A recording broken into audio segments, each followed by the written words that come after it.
I'm just finishing my day up at Nova Labs. So I've laid out the pattern that I did so I can show you how I'm laying this out. So first of all, the pattern that I did, I laid it down on the boat to make sure that everything was gonna fit properly, because there are sections where there's a little bit of like a curve for the hole and things like that.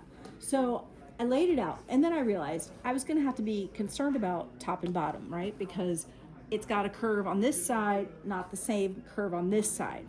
So I took my pattern and I laid it down on top of the vinyl. I made sure that the vinyl was bottom side or top side down, because this is the way it's going to be on the cushion.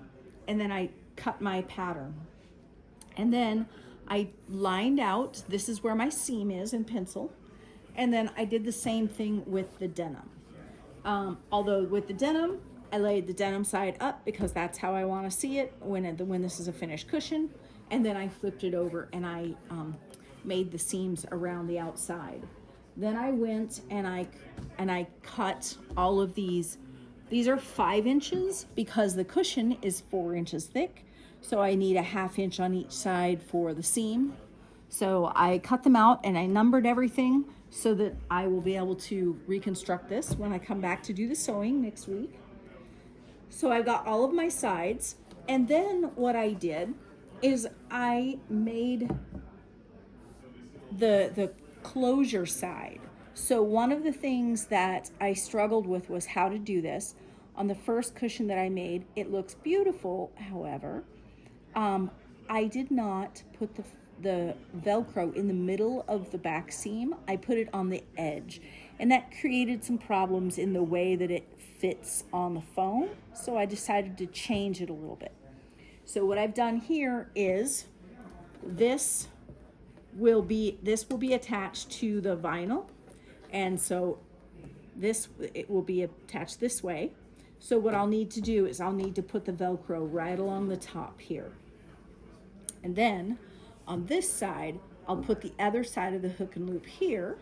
This attaches to the denim, the top, and then I will put and then what I'll do is I'll take this and I'll fold it over. I'll have to like iron it or something so that it stays nice. And then I'll attach my Velcro on top here, and then I'll go ahead and sew the Velcro on. So when it's done, I'll have a nice finished edge with a sewn Velcro seam on it.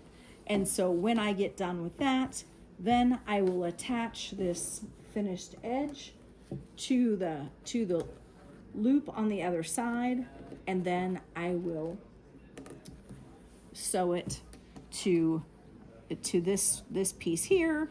So now you've got a nice edge with the closure on it for the Velcro, and that's how I'm going to get the cushion in. So hope that all makes sense. I had to really think this one through and kind of flip the fabric back and forth a little bit and then draw everything out. I've got all the seams nice and drawn out so that when I go to actually sew this, it'll be easy.